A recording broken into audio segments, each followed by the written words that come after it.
Tanda tangani. Selama bertahun-tahun aku memberitahu diri sendiri, 18 akan menyelamatkanku. Bagiku, 18 selalu terasa seperti garis finish, usia ketika kebebasan akhirnya akan jadi milikku setelah bertahun-tahun penuh aturan, larangan, dan kata tidak. Kupikir saat aku genap 18, aku akan punya ruang untuk menentukan sendiri. Bisa keluar rumah tanpa harus meminta izin, benar-benar merasakan hidup ini milikku. Tetapi ketika hari itu tiba, sama sekali tidak terasa seperti kebebasan. Rasanya seperti jebakan yang menutup rapat. Alih-alih terasa lebih ringan, aku merasa lebih berat. Seperti sesuatu yang dingin menempel di dadaku. Seolah kedewasaan bukan membuka pintu, tetapi menutupnya. Sejak Bobby masuk ke hidupku, 18 berhenti berarti kebebasan. Itu berarti kepemilikan. Itu berarti hitungan mundur menuju hari yang telah ia tunggu, hari ketika hukum tak lagi melindungiku. Aku bukan anak di bawah umur lagi. Tidak ada yang bisa mengklaim masih di bawah umur. Tak ada yang bisa menghentikannya. Ia menunggu momen ini bukan untuk merayakanku, melainkan untuk mengklaimku. Sebelum hari itu pun aku sudah berhenti menantikan. Anak-anak seusiaku bicara tentang rencana setelah 18, pesta, perjalanan, kebebasan. Sementara aku hanya takut. Setiap hari yang mendekat terasa seperti satu tali lagi yang menjerat. Pagi itu ponselku berbunyi hanya satu pesan. Nanti naik taksi ke Plaza Semanggi. Aku tunggu. Tak ada ucapan selamat, tak ada kehangatan, hanya perintah. Aku tidak bilang ke mamaku. Tidak perlu, dia sudah tahu. Dia melihatku berjalan di rumah seperti orang yang menuju hukuman, bukan perayaan. Dan dia tidak menghentikanku. Mungkin karena dia merasa tak bisa. Mungkin karena dia sudah menyerah. Diamnya bukan tanda menyetujui, melainkan tanda pasrah. Keheningan orang yang bersiap menghadap benturan. Aku masuk ke bagian belakang taksi, telapak tangan berkeringat, tenggorokan kering. Aku menatap bayanganku di jendela, tapi aku nyaris tak mengenal diriku sendiri. Aku tampak seperti gadis yang berpakaian dewasa, padahal di dalam, aku masih anak kecil yang ketakutan gemetar. Rasanya aneh berada di luar sama sekali. Setelah bertahun-tahun aku terkurung di apartemen itu, sampai janji itu benar-benar datang. Bahwa setelah 18, mereka tak lagi bisa menghentikanku. Keluar terasa tidak nyata, hampir salah, seolah kebebasan itu asing. Udara di luar tidak terasa milikku lagi, dan di taksi, aku sadar betapa canggungnya aku secara sosial, betapa aku lupa cara eksis di dunia, cara bersikap pada orang di luar dinding yang mengekangku begitu lama. Sopir melirikku lewat kaca spion. "Kamu Aureli?" Aku mengangguk hati-hati. "Istri saya nonton film kamu. Kamu kan digosipkan itu juga yang orang tuanya nggak setuju dengan kisah cintanya sama pria dewasa itu." Nama Bobby menggantung di lidahnya, tapi dia tidak ingat persis. Aku tertawa terlalu cepat, terlalu keras, berharap bisa menyingkirkannya. "Bukan, itu cuma gimik doang." Suaraku terdengar salah, seperti milik orang lain. Dia terus berceloteh, santai dan ingin tahu, seolah ini bukan momen terburuk dalam hidupku. Bagi dia itu gosip, bagi aku itu jebakan yang tak bisa kutolak. Saat taksi berhenti, aku melangkah ke panas kota, Plaza Semanggi. Aku sering ke situ sebelumnya, jalan-jalan dengan teman, makan bareng keluarga, menyusuri mal seperti remaja lain. Tapi hari itu suasananya beda, bukan bangunannya, melainkan aura di sekitarnya. Kaca yang sama, eskalator yang sama, kerumunan yang sama, tapi bagiku semua terasa diskenariokan. Seolah tempat akrab ini diubah jadi panggung di mana aku harus memainkan peran yang tak pernah aku buat. Ia menungguku di sebuah kedai kopi. Ia tidak sendiri, dua pria duduk di sampingnya. Jas rapi, map tersusun di meja. Satu membawa tas kerja. Mereka tidak tersenyum, tidak memperkenalkan diri, tidak perlu. Kehadiran mereka sudah berbicara. Bobby berdiri menunjuk kursi, suaranya singkat. "Duduk."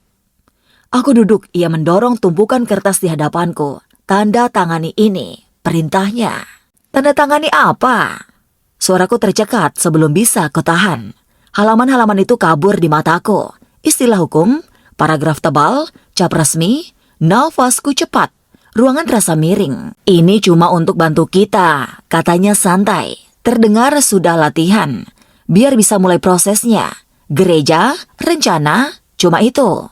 Ia mengatakan semua seperti hal yang tidak berbahaya, tapi genggamannya pada pulpen mengatakan lain. Lututnya bergetar, matanya menatapku seperti predator mengamati mangsa. Kami belum pernah bicara tentang pernikahan seperti ini. Aku baru saja berusia 18, menikah bukan impianku, bukan rencanaku. Aku menginginkan kedewasaan supaya bisa bernafas, bukan langsung masuk ke jeruji lain. Aku sudah nunggu kamu. Ia mendekat, suaranya menegang.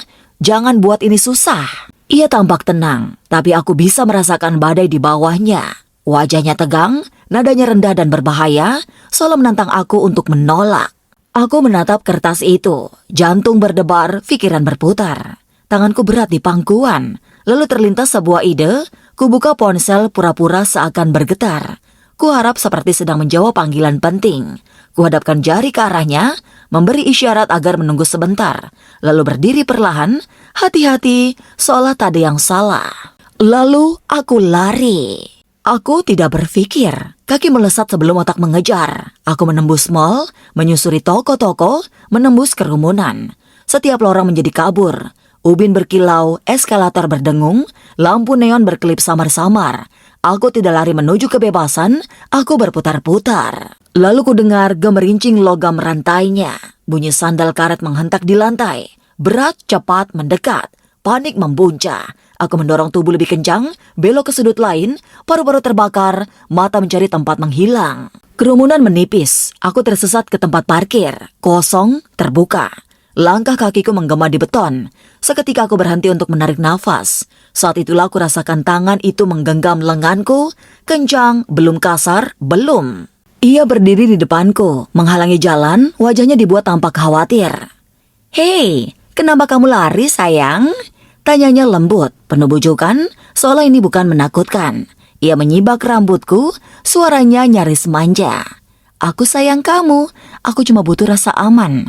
Sesuatu yang bilang kamu gak main-main setelah aku nunggu lebih dari 2 tahun. Kata-katanya melilit seperti tali, kelembutannya sandiwara, tapi genggamannya mengatakan kebenaran. Ia mengencangkan pegangan sedikit, pandangannya menjadi tajam. "Kamu ingat apa yang akan terjadi kalau kamu membangkang?" Aku mengangguk karena aku tahu ancaman itu, rasa malu itu, bahaya itu. Ia melembut lagi, memiringkan kepala seperti ayah yang kecewa. "Bagus. Oke, kita balik. Gak usah malu. Mereka di sini buat aku. Bertingkah normal aja. Tenang." Jadi aku kembali ke meja, kembali ke mereka, kembali pada kertas. Ia mendorong pulpen ke tanganku, jemariku gemetar, otakku berteriak tidak, tapi tangan mengkhianatiku. Aku teringat orang tuaku, apa yang akan terjadi pada mereka, bagaimana momen ini bisa menghancurkan keluargaku, dan tetap aku akhirnya menandatangani. Bobby tersenyum puas, lalu menoleh ke pengacara, "Kalau bisa coba tanggal 5 Oktober. 5 Oktober ulang tahun papaku, ulang tahun adikku juga." Air mataku tumpah sebelum sempat ku tahan. "Tolong jangan," bisiku. "Itu terlalu kejam." Pengacara mengangkat bahu. "Mepet ya? Kami coba.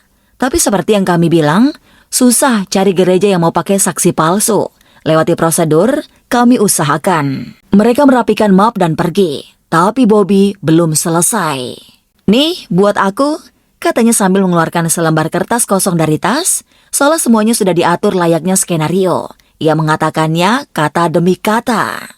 Aku, Aureli, menyatakan bahwa aku sadar, dalam keadaan sadar, dan menulis pernyataan ini tanpa paksaan.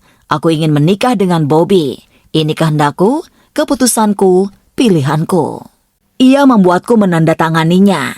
Untuk arsipnya, untuk bukti, untuk kendali, 1 lembar lagi untuk disandra. Nanti, ia akan membuatku menulis lebih banyak. Surat pernyataan, deklarasi. Masing-masing jadi bukti untuk koleksinya. Masing-masing jadi rantai baru di leherku.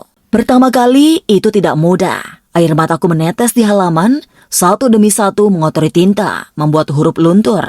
Bobby jadi kesal dan memaksaku mengulang. Berkali-kali, ku coba menghapus bekas air mata, tapi tangis terus datang mengotori setiap baris. Saat aku menulis ulang, salah satu teman lama Bobby datang. Usianya seumuran Bobby. Sudah menikah, bekerja sebagai manajer di sebuah perusahaan. Ia mencondongkan tubuh untuk melihat kertas, memastikan terlihat resmi. Lalu ia terkekeh. "Cewekmu masih kecil banget, Bob. Tulisan tangannya aja masih kayak anak SD." Tawanya menusuk lebih dalam dari pulpen di tanganku, malu mengganda. Setelah memiliki semua surat itu, kami pergi ke ATM di dalam mall. Bobby bilang mau cek transfer. Jadi aku berdiri di sampingnya, sementara ia menekan layar mesin. Secara tak sengaja aku melirik ke layar dan melihat saldo, 2 juta rupiah. Mataku tertahan sebentar sebelum ia menangkapku menatap. Kepala Bobby berputar cepat, nadanya tajam. "Kenapa kamu lihat? Mau bilang apa?" Aku cepat-cepat menggeleng, "Nggak apa-apa." Namun dalam hati terngiang, 2 juta? Ia mau menikahiku dengan jumlah segitu? Bagaimana ia membayar gereja, pengacara yang ia sebut-sebut? Lalu aku ingat ia baru saja bayar uang muka mobil. Mungkin itu sebabnya cuma segitu yang tersisa. Tetap saja rasanya aneh. Aku memberanikan diri bertanya lembut, "Hati-hati, itu rekeningmu satu-satunya?"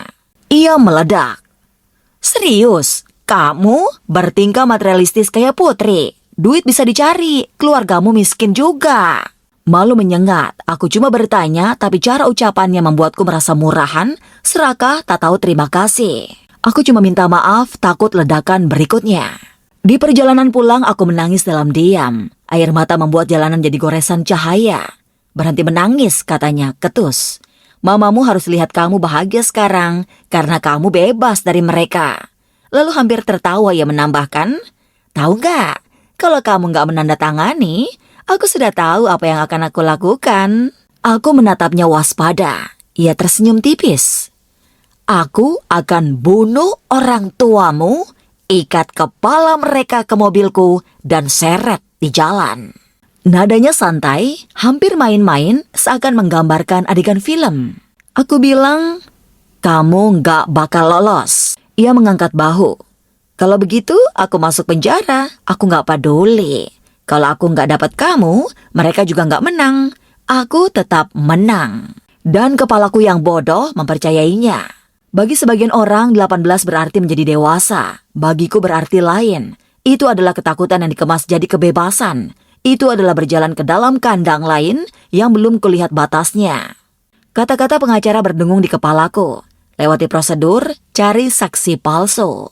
Tak ada yang terdengar legal, tak ada yang terdengar benar.